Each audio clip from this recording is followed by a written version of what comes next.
सर्वप्रथम मानवता के प्रतीक तथागत गौतम बुद्ध को नमन करते हुए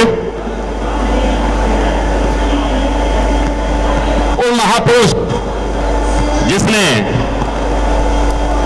एक ऐसे समाज को उठा करके ऊंचाइयों तक पहुंचाया, महिलाओं को सम्मान दिलाया, बाबा साहब डॉक्टर अम्बेडकर के चरणों में नमन करते हुए और उन तमाम महापुरुषों को नमन करते हुए जिन्होंने समाज के उत्थान के लिए, इस देश के उत्थान के लिए अपना सर्वस्व जीवन लगाया और अपने जीवन का बलिदान किया, उन तमाम महापुरुषों को नमन करते हुए आज की सभा में आए चीफ गेस्ट आदरणीय अशोक कुमार जी, महामंत्री all India SC/ST railway employees association, Chandni Chowk क्षेत्र के पार्षद आदरणीय रवि कप्तान जी, निगम पार्षद, दिल्ली स्टेशन के station manager Rameshwar Kumar Pandey ji, senior DM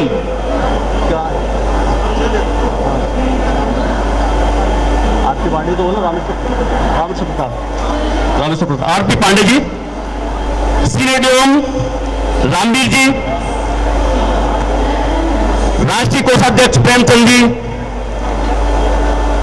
Padam Singh ji, Jagveer Singh ji, मंडल के all India SC/ST railway employees association के मंडल के पदाधिकारी महेश चंद जी, मीना जी और तमाम जितने भी मंडल के पदाधिकारी हैं सभी को नमन करते हुए दिल्ली ब्रांच के समस्त पदाधिकारियों को जिन्होंने आज के कार्यक्रम को ऑर्गेनाइज किया है, उन सभी को जय भीम नमो बुद्धाय करते हुए मैं आज की बात को शुरू करता हूं।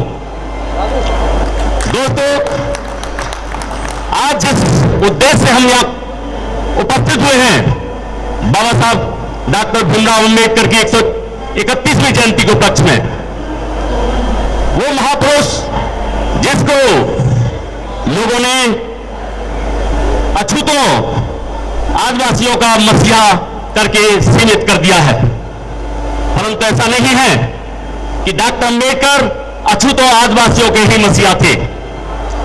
डॉक्टर अंबेडकर ने वो काम किए जो आम जनमानस के लिए किए हैं और उन कामों की बदौलत वो लोग भूल जाते हैं कि डॉक्टर अंबेडकर केवल दलितों या आदिवासियों या पिछड़ों के ही मसीहा नहीं है, वो जनमानस के मसीहा थे। जैसे कि यदि मैं बात करूं भारतीय संविधान की, तो भारतीय संविधान में जितने भी कार्य हुए हैं वो केवल दलितों, आदिवासियों या पिछड़ों के लिए नहीं हुए, वो आम जनमानस के लिए हुए। तो क्या ये नहीं है कि आम जनमानस के लिए काम किया बाबा साहब ने? दूसरा, जब बात आई देश के फाइनेंस की, कि जब फाइनेंस में प्रॉब्लम हो रही थी, तो बाबा साहब ने रिजर्व बैंक ऑफ इंडिया का दे करके जो काम किया, तो क्या वो अछूतों, आदिवासियों या पिछड़ों के लिए किया था? कदापि नहीं, वो आम जनमानस के लिए किया था। तो कैसे हो गए बाबा साहब डॉक्टर अंबेडकर दलितों, आदिवासियों और पिछड़ों के मसीहा? हमारा भारत देश कृषि प्रधान देश है और कृषि पानी पर चलता है और भारत देश में पानी की उपलब्धता भी काफी है, परंतु उसको समायोजित करने की जरूरत थी। बाबा साहब डॉक्टर अंबेडकर ने उस पानी को व्यवस्थित करते हुए डैम, नहरें दे करके उस जमीन को, बंजर जमीनों को उपजाऊ बनवाया। तो ये दिया, तो क्या ये अछूतों, आदिवासियों और पिछड़ों के लिए दिया था? नहीं, ये सभी आम जनमानस के लिए दिया था। बात करते हैं आगे चल के जो लेबर रिफॉर्म है, लेबर रिफॉर्म्स के माध्यम से कर्मचारियों के लिए जो ड्यूटी के घंटे 12 होते थे, 12 से भी ज्यादा होते थे, उसको कम करके 8 घंटे किया। तो क्या ये अछूतों, आदिवासी और दलितों के लिए किया था?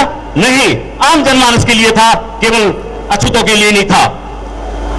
दूसरा, महंगाई भत्ता हो, लीव बेनिफिट्स हो, कर्मचारी बीमा हो या मेडिकल लीव हो, एक जैसा काम एक जैसा भुगतान वाली बात हो या न्यूनतम मजदूरी और समय समय पर पे स्केल की जो व्यवस्था करके बाबा साहब ने दी, वो केवल अछूतों, आदिवासियों और पिछड़ों के लिए नहीं थी, वो आम जनमानस के लिए थी। तो कैसे हम कह सकते हैं कि बाबा साहब केवल आदिवासियों और अछूतों और पिछड़ों के मसीहा थे? वो समस्त जनमानस के लिए मसीहा थे। तो जिन लोगों ने केवल बाबा साहब को अछूतों, आदिवासियों और पिछड़ों का मसीहा करके सीमित कर दिया, वो इससे सीख लें कि केवल उन्होंने उनके लिए काम नहीं किया, ये पूर्ण जनमानस के लिए काम किया, पूरे भारत देश के लिए काम किया बाबा साहब ने। अब बात आती है कि उनको अछूतों, आदिवासियों या पिछड़ों का मसीहा ही क्यों कहा जाता है?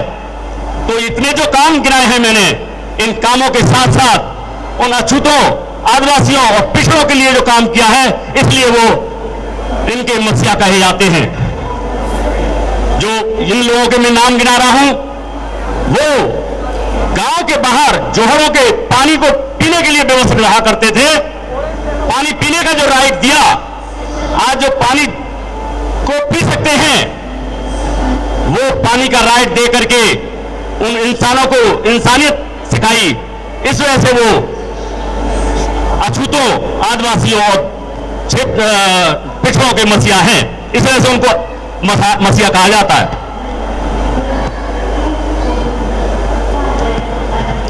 जो लोग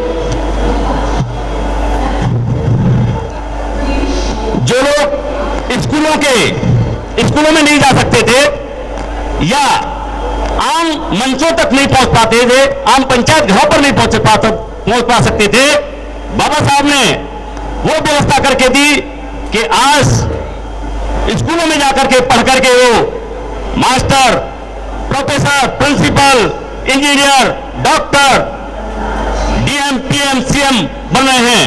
इसलिए वो उन लोगों के मसीहा थे जिन्हें ये अधिकार नहीं था। तो इस वजह से बाबा साहब डॉक्टर अम्बेडकर उन लोगों के मसीहा थे जो हर काम से वंचित थे। उन वंचित कामों के लिए बाबा साहब ने उनके लिए काम किया। अब बात आती है कि समय समय पर जो सरकारें आई हैं, उन्होंने बाबा साहब के प्रचार प्रसार के लिए, बाबा साहब को उत्थान के लिए, चौके बाबा साहब ने केवल जनमानस के लिए काम नहीं किया, पूरे देश के लिए काम किया। तो उन सब सरकारों ने बाबा साहब को प्रचारित करने के लिए, उनके लिए शहरों के नाम, गांवों के नाम, सड़कों के नाम, ये डॉक्टर अम्बेडकर के नाम से देकर के जो काम किए हैं, बहुत अच्छे काम किए हैं, इसलिए उनको जाना जाता है और उनको पहचाना जाता है। वर्तमान सरकार ने एक बहुत अच्छा काम किया है जो बहुत ही प्रशंसनीय और अद्वितीय काम है। हमारे भारत देश में 4 धाम हुआ करते हैं। आज की वर्तमान सरकार ने उन 4 धामों से एक कदम आगे चलते हुए 5 धाम, 5 तीर्थ के नाम से जो दिया है, उसके लिए आज वर्तमान सरकार बधाई की पात्र है और हम सबके लिए बहुत अच्छा रास्ता दिया है। उन 5 धामों के नाम अगर मैं गिनाऊं तो आपको पता चलेगा, सभी जनमानस को वहां पर जाना चाहिए कि 5 धाम जो सरकार, आज की सरकार ने दिए हैं, वो कौन से हैं। सबसे पहला जो नागपुर में चैत्य भूमि के रूप में जहां बाबा साहब का जन्म हुआ था, वह बहुत बड़ा भव्य स्मारक बना करके ये पहला तीर्थ दिया है, उसको आपको देखना चाहिए।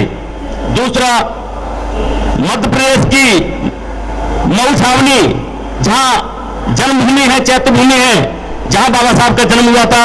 दूसरा, नागपुर की दीक्षा भूमि, जहां बाबा साहब को बौद्ध धर्म की दीक्षा ली थी, वो दूसरा नागपुर में जो दीक्षा भूमि बनाई है, वो दूसरा तीर्थ हो गया। तीसरा, मुंबई का इंदू मिल, जहां डॉक्टर अम्बेडकर स्मारक बनाया जा रहा है, वो तीसरा तीर्थ है।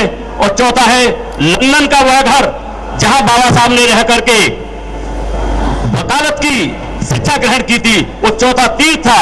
और 5वां तीर्थ है जो आपके ही नजदीक है, दिल्ली में 26 अलीपुर रोड, जहां पर बाबा साहब ने अंतिम सांस ली थी, जहां बाबा साहब का परिनिर्वाण हुआ था, वो 5वां तीर्थ है। तो ये तीर्थ है, आप इन तीर्थों पे कम से कम 4 तीर्थों पे जाकर के आप उनके दर्शन कर सकते हो, देख सकते हो कि ये जो सरकार ने काम किया है वो बढ़ चढ़ करके काम किया है। तो ये जो काम किए हैं ये सरकारें करती आई हैं। और लास्ट में मैं एक अपनी बात और कह करके अपनी वक्तव्य को समाप्त करूंगा कि जब इतने काम सरकारें कर रही हैं, हमारे नेता कर रहे हैं, हमारे बड़े बड़े इंटेलेक्चुअल कर रहे हैं, परंतु देखने में आता है कि जहां तहां उस महापुरुष की, उस मसीहा की, उस इंटेलेक्चुअल पर्सन की, उस स्कॉलर की मूर्ति को तोड़ दिया जाता है और प्रशासन उसमें कोई भी संज्ञान नहीं लेता है। तो या तो प्रशासन के माध्यम से हो रहा है वो, और या सरकारों के माध्यम से हो रहा है, क्योंकि सरकार उस पर भी कोई संज्ञान नहीं लेती कि प्रशासन की बात मानता कि नहीं मानता। तो मेरा आज की जो वर्तमान सरकार है, जिन्होंने ये पंचतीर्थ दिया है, और अगर कहीं ऐसा होता है तो मेरी ऐसी सरकार से निवेदन है कि ऐसे गुंडाइयों को, ऐसे आतंकियों को, ऐसे आतंकवादियों को रोकने का काम करे, प्रशासन को हिदायत दे कि वो ऐसे कामों को रोक करके उस महापुरुष को जीवंत रहने का काम करे। तो यही बहुत सारी बातें बता करके मैं अपनी बात को खत्म करूंगा। और बहुत अच्छा लगा कि आज के दिल्ली के लोगों ने ये जो प्रोग्राम अरेंज किया है, बहुत बहुत धन्यवाद, बहुत बहुत शुक्रिया। जय भीम, नमो बुद्धाय।